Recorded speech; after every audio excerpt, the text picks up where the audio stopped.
Bismillahirrahmanirrahim. Assalamualaikum warahmatullahi wabarakatuh.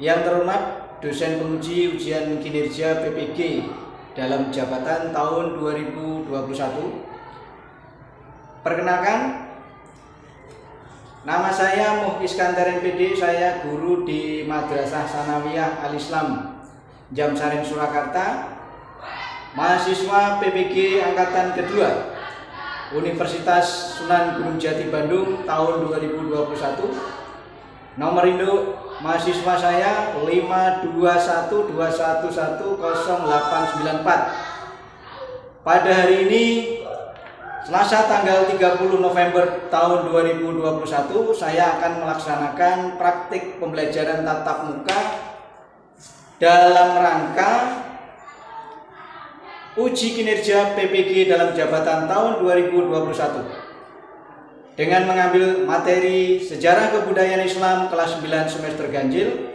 pokok bahasan Sejarah Penyebaran Islam di Indonesia, sub bahasan Cara Penyebaran Islam di Indonesia. Untuk lebih jelasnya, berikut adalah video praktik pembelajaran yang saya laksanakan. Demikian, atas perhatiannya saya sampaikan terima kasih. Wassalamualaikum warahmatullahi wabarakatuh.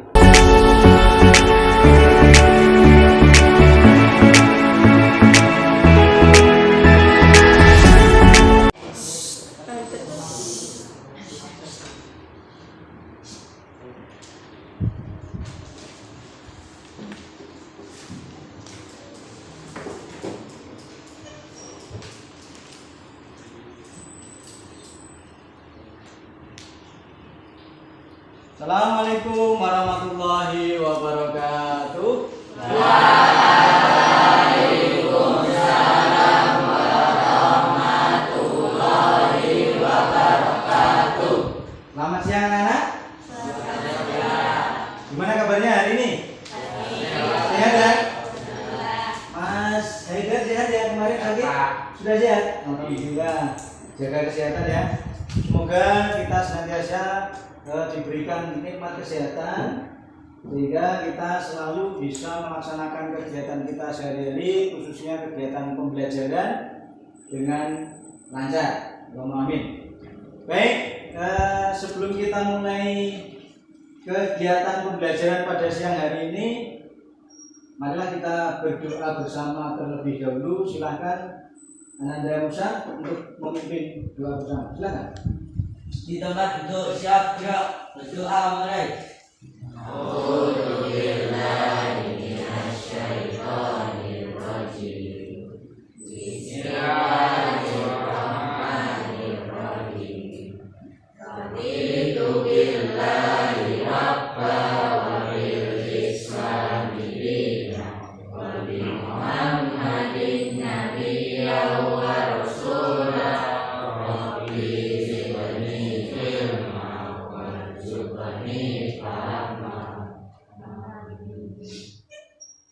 Baik, cukup. Semoga Allah SWT senantiasa memberikan kelancaran dalam kegiatan kita pada siang hari ini dan kita semua memperoleh ilmu yang bermanfaat, gitu ya. Baik, sebelumnya akan saya absen terlebih dahulu.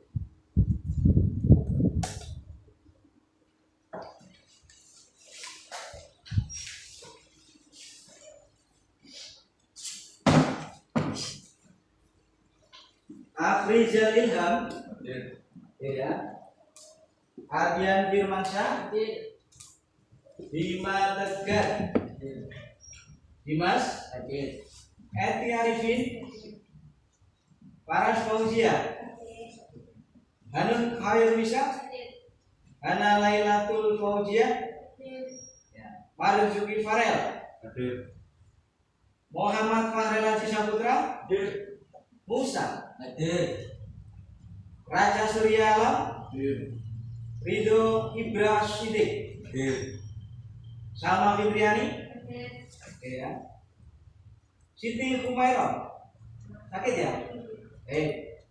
Tania Takifail Kamila, Wahyu Dwi Andika, Giana Nimba Alesa, Jubaidah Hasanah, Nuruddin Hanif, ya.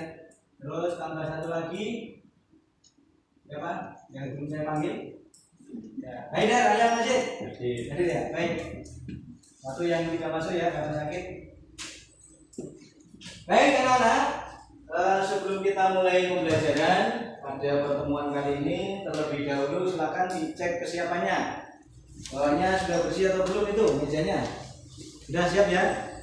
Dipersiapkan buku paketnya, buku modulnya, kemudian peralatan belajarnya. Sudah siap?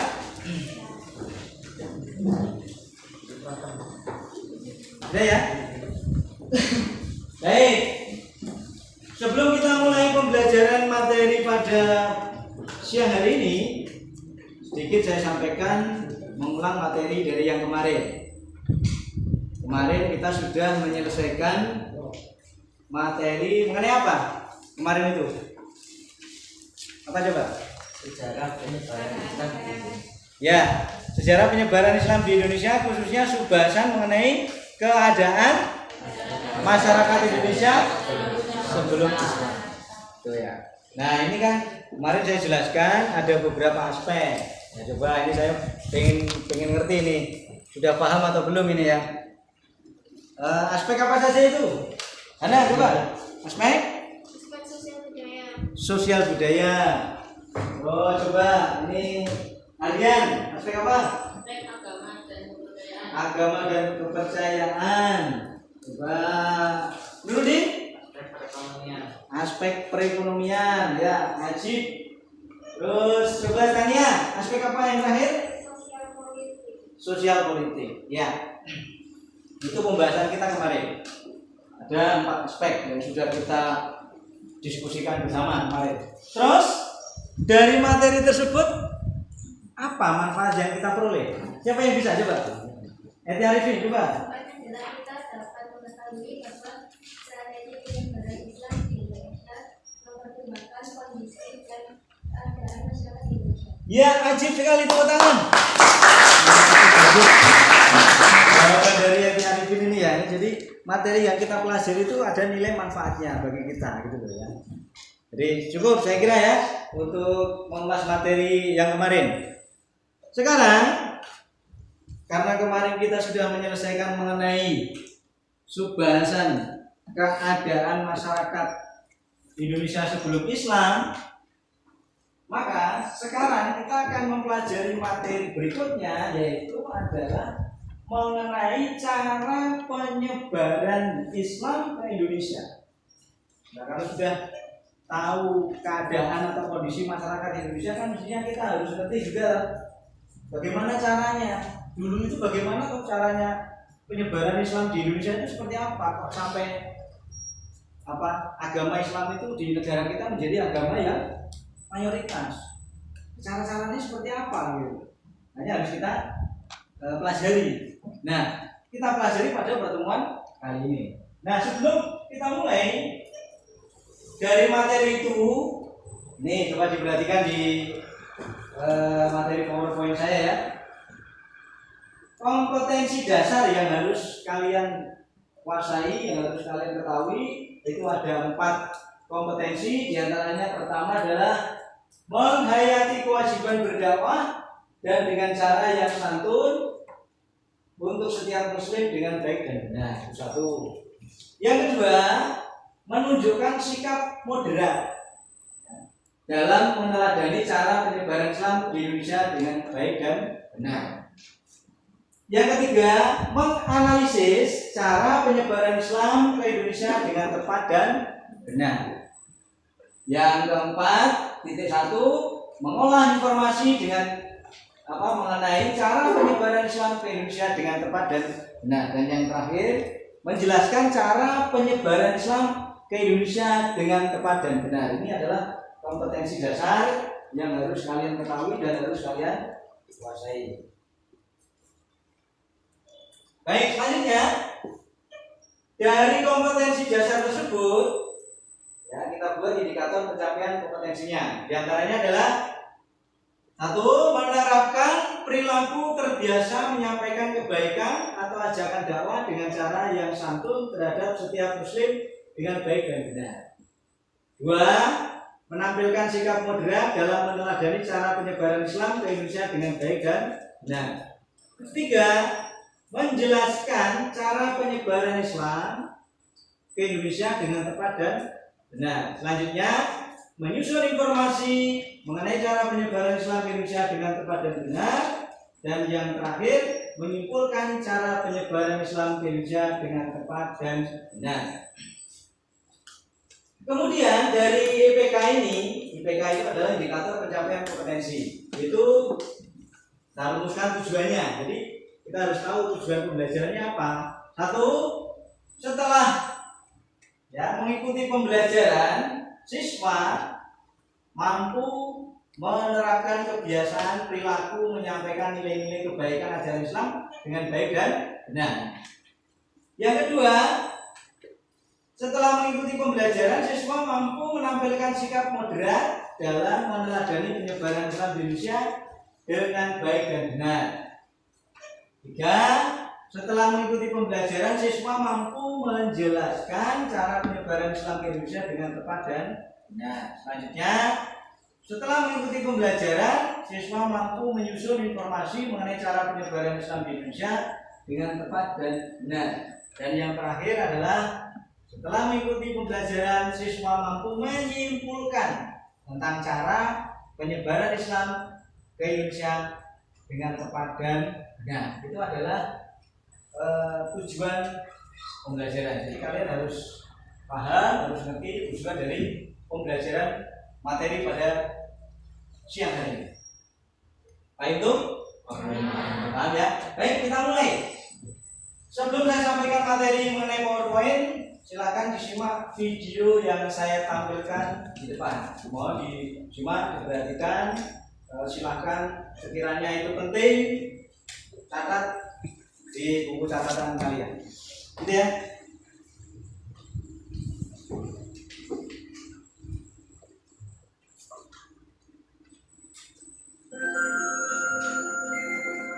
Nah ini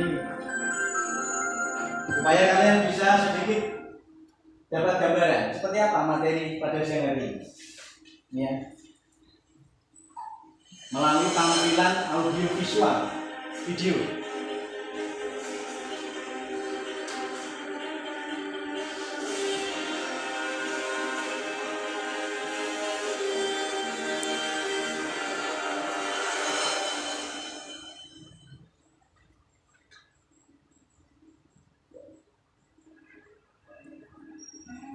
Nah ini setelah masuk ke Indonesia abad berapa di situ dijelaskan. Abad ke-7 hingga abad ke-16 Masehi.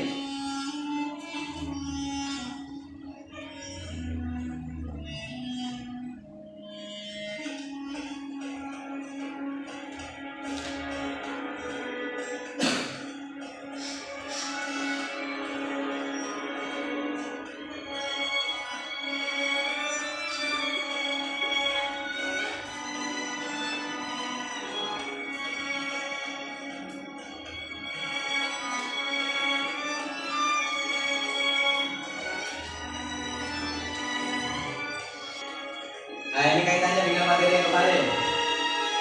Kondisi masyarakat Indonesia sendiri Islam kan? Jadi materi kemarin ada kaitannya dengan materi sekarang.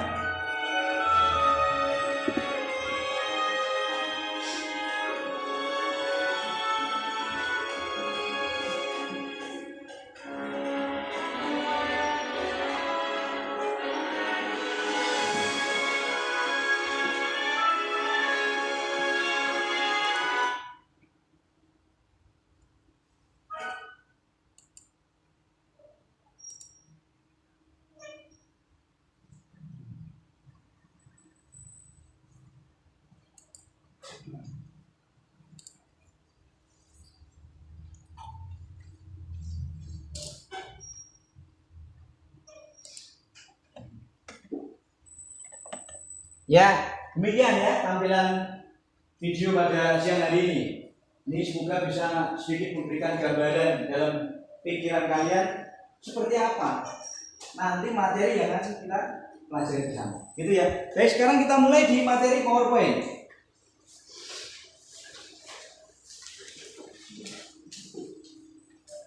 Nah, ini pertemuan kedua, cara penyebaran Islam ke Indonesia. Ya, pertemuan kedua. Media atau cara penyebaran Islam ke Indonesia itu ada berapa cara di sini? Nah, satu dengan cara perdagangan. Yang kedua perkawinan. Yang ketiga pendidikan. Yang keempat seni budaya. Kelima tasawuf. Dan yang keenam politik. Nah, dalam hal ini politik itu maksudnya adalah pendirian kesultanan, karena zaman dulu itu kan belum terbentuk republik, masih banyak kerajaan bentuknya, makanya dinamakan dengan pendirian kesultanan. Selanjutnya dimulai dari yang pertama. Ini adalah masuknya Islam melalui perdagangan. Ya, pertama jalur atau cara perdagangan. Pada cara permulaan proses masuknya Islam ke Indonesia adalah melalui proses perdagangan. Ya, ini terjadi pada abad ke-7 hingga abad ke-16 Masehi, karena di situ Indonesia menjadi jalur kesibukan atau tempat lalu lintas perdagangan internasional pada saat itu, sehingga memungkinkan ya masuknya Islam itu ya melalui jalur perdagangan ini, karena pada saat itu Indonesia menjadi satu wilayah yang menjadi tempat yang strategis lalu lintas atau lalu lalangnya para pedagang. Namanya orang dagang itu kan mesti tidak mungkin kalau dia dagang di satu wilayah sendiri kan tidak mungkin ya. Kadang-kala juga keluar daerah, keluar negara atau keluar wilayah untuk saling bertukar dagangan. Ini namanya perdagangan. Nah, dari proses perdagangan itu, diantaranya ada pedagang dari Gujarat, dari Persia, dari Arab. Nah, Gujarat kan India ya. Jadi dari Arab, Persia, India itu ada sebagian yang pedagang Muslim. Nah, para pedagang tersebut yang Muslim itu datang ke Indonesia, kemudian membentuk pemukiman. Ya mestinya kan menginap di situ tuh, menginap di Indonesia. Tidak mungkin dagang terus pulang. Perjalanan jauh kan tidak mungkin langsung pulang, mesti menginap. Sehingga dari rombongan pedagang ini kemudian mendirikan pemukiman yang kemudian disebut dengan nama pekojan. Pekojan itu adalah pemukiman orang-orang Arab, pedagang Arab. Nah, dari proses perdagangan ini ya menyebarkan agama Islam. Itu perdagangan. Selanjutnya perkawinan. Ya, kalau perkawinan ini kan salah satu cara yang paling efektif, paling cepat.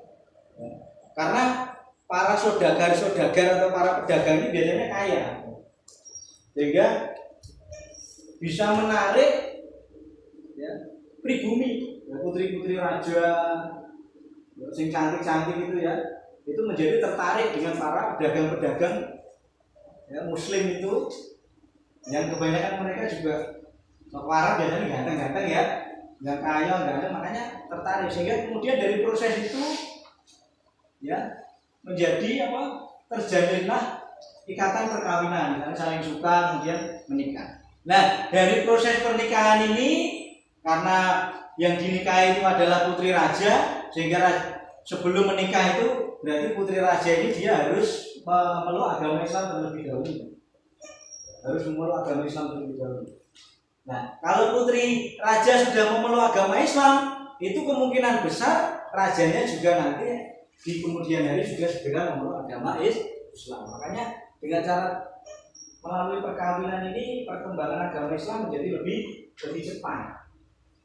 Soalnya Nusantara itu kalau rajanya sudah memerintahkan apa-apa itu rakyatnya biasanya dia akan tunduk dan manut gitu ya. Kalau rajanya sudah beragama Islam, itu kebanyakan rakyatnya juga akan ikut beragama Islam. Itu adalah jalur perkawinan atau cara perkawinan. Yang selanjutnya jalur pendidikan. Nah, untuk jalur pendidikan ini para kiai, para ulama dan para pedagang itu yang karena mereka menyebarkan agama Islam, mereka juga mendirikan pondok pesantren sebagai pusat-pusat pendidikan terhadap masyarakat pribumi. Jadi mengajarkan agama Islam, mengajarkan ilmu itu dengan cara mendirikan pesantren. Maka pondok pesantren itu ya cikal bakalnya dulu ketika zaman para penyebar agama Islam itu sudah ada. Itu ya, kayak Sunan Ampel misalnya, beliau mendirikan pesantren Ampel Dentang. Gitu. Kalau di Demak itu ada pesantren Gelagahwangi yang mendirikan siapa? Raden Patah. Itu adalah bukti bahwa cara penyebaran agama Islam itu melalui proses pendidikan, yaitu dengan cara mendirikan pondok pesantren. Lanjutnya,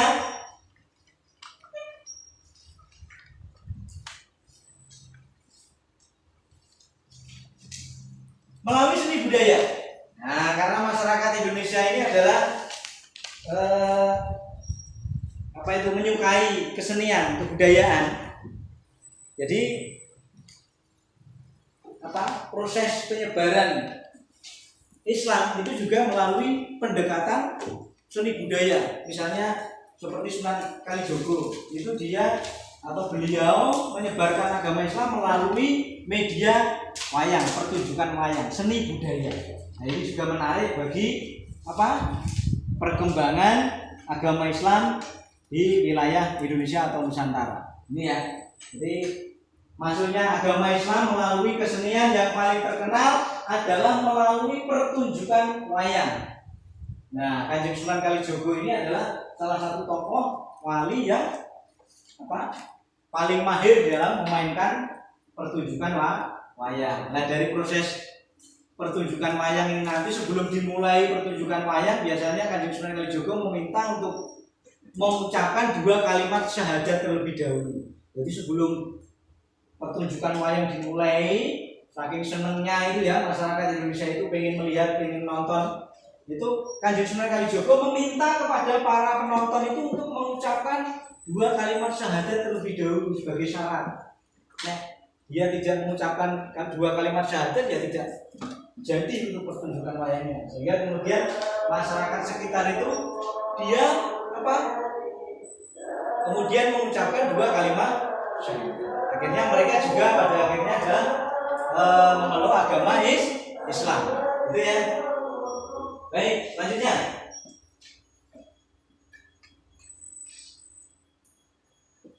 Masuknya Islam ke Indonesia melalui proses tasawuf. Nah, tasawuf itu adalah ajaran atau cara dan sebagainya untuk mengenai cara mendekatkan diri kepada Allah.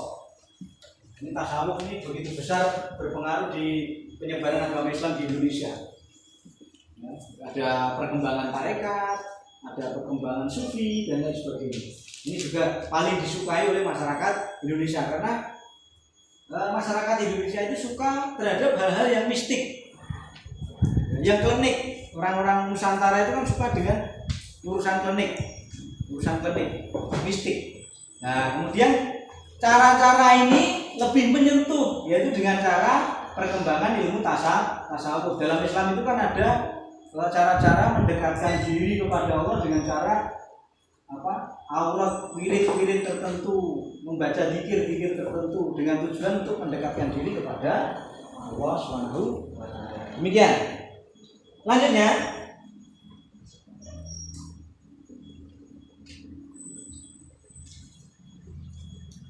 masuknya Islam ke Indonesia melalui politik pendirian kesultanan. Nah, ini karena dari perkawinan para penyebar agama Islam dengan putri-putri raja, sehingga kemungkinan menyebabkan untuk meneruskan tampuk pemerintahan dari kerajaan tersebut. Biasanya kalau raja itu tidak mempunyai anak laki-laki, hanya mempunyai anak perempuan, dan anak perempuan tadi menikahi para wali songo atau penyebar agama Islam, sehingga kemudian yang meneruskan pemerintahan ini ya akhirnya yaitu para wali atau para penyebar agama Islam tersebut. Sehingga kemudian untuk seterusnya itu mereka mendirikan kesultanan. Seperti misalnya di Kerajaan Cirebon itu kan ya sebelumnya adalah kerajaan sebelum Islam, tapi kemudian didirikan oleh siapa? Sunan Gunung Jati, kemudian menjadi kerajaan Islam. Ini adalah cara penyebaran Islam melalui sistem politik. Gitu ya.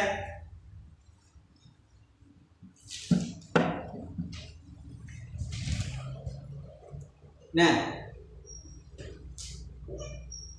demikian adalah materi yang kita bahas pada siang hari ini.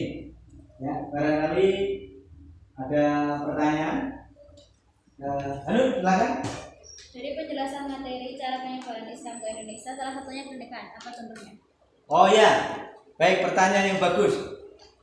Dari salah satu cara penyebaran agama Islam itu kan yang paling efektif itu adalah dengan jalur perkawinan atau pernikahan. Nah, itu contohnya kan ada misalnya di kerajaan Cirebon itu ya, itu istrinya Raja Siliwangi itu adalah dia berasal dari mana?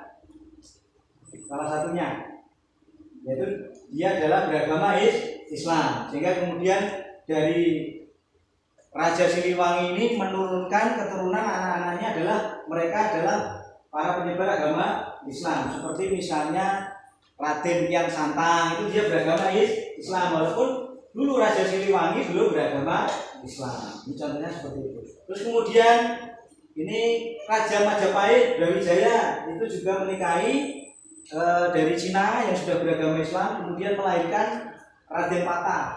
Nah, Raden Patah ini adalah juga beragama Islam. Itu contohnya. Paham ya? Ya. Yang lain? Cukup ya? Baik. Kalau sudah paham, kita akan lanjutkan langkah pembelajaran ini, yaitu akan kita bentuk format diskusi dari materi ini. Kita akan bentuk kelompok diskusi ya, sesuai dengan materi yang sudah saya sampaikan. Saya bagi menjadi 4 kelompok diskusi. Kelompok yang pertama diwakili oleh Ananda Musa ya. Nanti untuk materinya adalah cara penyebaran Islam ke Indonesia melalui perdagangan dan pernikahan. Jadi dua materi ya Mas ya. Yang kelompok kedua diwakili oleh siapa? Biara Liba. Ya, nanti materi diskusinya adalah mengenai apa? Pendidikan dan seni budaya. Ya. Kelompok yang ketiga akan diwakili oleh Ananda Dimas. Nanti mengenai materi apa? Tasawuf. Baik. Dan yang kelompok 4 diwakili oleh Ananda Jubaida. Mengenai materi apa? Ya, pendirian kesultanan atau cara politik. Baik, silakan kalian berdiskusi, saling bertukar informasi, memperdalam materi yang sudah saya sampaikan. Saya beri waktu kurang lebih 5-7 menit ya. Cukup ya? Silakan.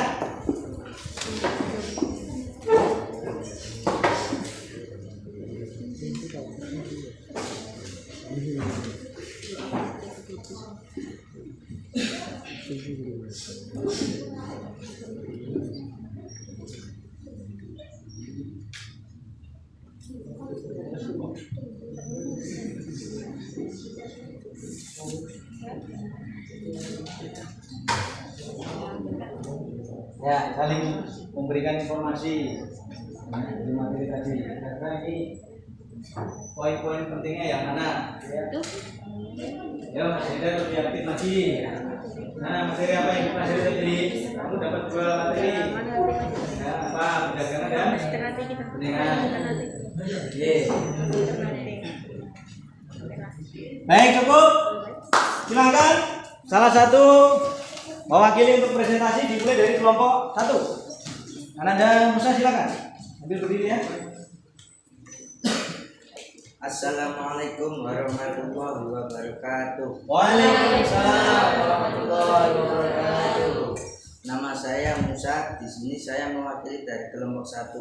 Saya akan mempresentasikan hasil diskusi yaitu mengenai perdagangan dan pernikahan. 1. Perdagangan. Para pedagang muslim dari Arab, Persia, dan India ikut ambil bagian dalam persebaran agama Islam. Hal ini sesuai perkembangan lalu lintas pelayaran dan perdagangan dunia Arab, Persia, dan India pada abad ke-7 Masehi hingga ke-16 Masehi. Penyebaran agama Islam cenderung lebih banyak melalui perdagangan. Yang kedua, pernikahan. Para saudagar muslim dari negeri Timur Tengah akan menetap dalam beberapa waktu. Kemudian mereka membentuk perkampungan muslim yang disebut pekojan dan berinteraksi dengan penduduk setempat. Mereka tidak membawa serta keluarga ketika berdagang, sambil menunggu angin musim untuk kembali berlayar. Mereka menetap di kota pantai dan membentuk perkampungan. Cukup sekian dari saya. Wassalamualaikum warahmatullahi wabarakatuh. Waalaikumsalam warahmatullahi wabarakatuh. Dilanjutkan dengan kelompok kedua oleh Anda Hajara, silakan. Assalamualaikum warahmatullahi wabarakatuh. Waalaikumsalam. Perkenalkan, saya Yara, perwakilan dari kelompok 2 untuk mempresentasikan hasil diskusi kelompok saya, yaitu mengenai pendidikan dan seni budaya. Penyebaran agama Islam melalui pengajaran atau pendidikan dilakukan dengan cara membangun pesantren. Pendidikan Islam diselenggarakan oleh guru agama, kiai, dan ulama di pondok pesantren. Pesantren merupakan lembaga yang penting dalam penyebaran agama Islam. Pesantren merupakan tempat pembinaan calon guru agama, kiai, dan ulama. Para santri yang telah mengenyam pendidikan di pondok pesantren akan kembali ke daerah masing-masing dan mengajarkan ilmu kepada masyarakat. Hal ini menjadikan Islam dapat menyebar hingga ke daerah pedalaman. Penyebaran agama Islam banyak tersebar di Nusantara. Seni kebudayaan tersebut antara lain seni bangunan, seni pahat, seni tari, dan seni musik, serta seni sastra. Seni arsitektur bangunan masjid dan ukiran masih bercorak budaya Hindu-Buddha. Seni arsitektur ini dapat dijumpai di Masjid Agung Demak, Masjid Agung Banten, Masjid Baitur Rahman Aceh, dan Masjid Ternate. Sekian dari saya. Wassalamualaikum warahmatullahi wabarakatuh. Waalaikumsalam warahmatullahi wabarakatuh. Lanjut kelompok ketiga. Anda Dimas, silakan. Assalamualaikum warahmatullahi wabarakatuh. Waalaikumsalam. Perkenalkan, nama saya Dimas. Di sini saya mewakili dari kelompok 3 untuk mempresentasikan hasil diskusi saya dengan kelompok saya, yaitu mengenai ilmu tasawuf. Kedatangan tasawuf diperkirakan sejak abad ke-13, yaitu masa perkembangan dan penyebaran ahli tasawuf dari Persia dan India yang sudah beragama Islam. Bersamaan dengan perkembangan tasawuf, para ulama dalam menyebarkan Islam menyesuaikan pemikiran masyarakat setempat yang masih berorientasi pada agama Hindu dan Buddha sehingga mudah dimengerti. Wali Songo berdakwah menggunakan tasawuf dengan memasukkan unsur ajaran Islam. Sekian dari saya. Wassalamualaikum warahmatullahi wabarakatuh.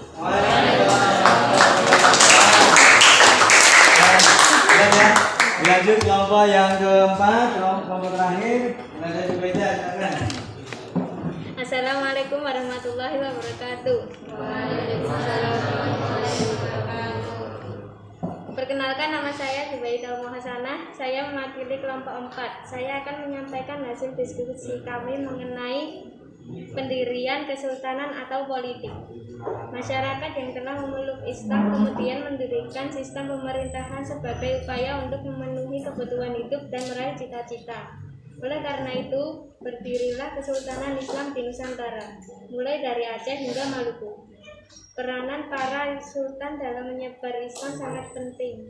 Pengaruh mereka terhadap rakyat sangat kuat ketika para penguasa mulai memeluk agama Islam dan meninggalkan agama lama. Secara berbondong-bondong, segenap punggawa serta rakyatnya ikut memeluk agama Islam. Sekian dari saya. Wassalamualaikum warahmatullahi wabarakatuh. Waalaikumsalam warahmatullahi wabarakatuh. sudah bisa menyampaikan hasil dari diskusi masing-masing kelompok ya. Saya kira sudah cukup jelas soal pembahasan materi pada siang hari ini.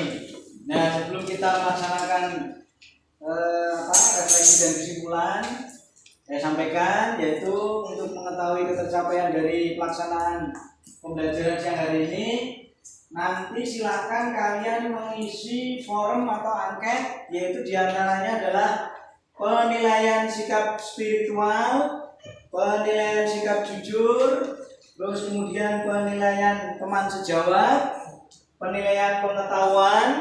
Ya, saya tampilkan dulu. Pertama adalah forum penilaian spiritual, forum penilaian sikap jujur, penilaian teman sejawat, dan penilaian pengetahuan. Itu nanti kalian isi di link Google Form ya. Nanti akan saya share di aplikasi Edmodo. Jadi kalian nanti buka aplikasi Edmodo, kemudian kerjakan link yang sudah saya berikan. Baik itu? Baik, selanjutnya pada pertemuan pembelajaran kali ini, menurut pendapat kalian ini pembelajaran dengan metode diskusi ini sudah cukup baik ya? Ya, bisa menyenangkan dibandingkan dengan pembelajaran yang kemarin. Kalau yang kemarin kita hanya melihat materi dari PowerPoint, namun pada pertemuan kali ini kita sudah saya tampilkan yaitu video pembelajaran secara audio visual. Jadi ini lebih supaya kalian lebih bisa menarik minat dan perhatian kalian untuk lebih bersemangat di dalam belajar. Baik. Untuk itu marilah pembelajaran pada siang hari ini kita simpulkan terlebih dahulu dari materi tadi, yaitu materinya mengenai apa? Cara penyebaran Islam ke Indonesia. Di antaranya yang pertama tadi apa, Musa? Caranya apa? Perdagangan. Yang kedua, Adiansa, caranya apa? Pernikahan atau perkawinan. Yang ketiga, Jubaida? Pendidikan. Yang keempat, Panas? Sosial budaya. Yang kelima, apa? Tasawuf. Yang keenam, apa? Yang terakhir apa tadi? Dengan cara apa? Pendirian kesultanan. Baik, saya kira sudah paham semua. Alhamdulillah. Nah, untuk selanjutnya dari materi ini kalian nanti di rumah membuat semacam tugas peta konsep ya dari materi ini ya. Membuat peta konsep dari materi ini, cara penyebaran Islam ke Indonesia, dibuat peta konsepnya. Itu gimana itu?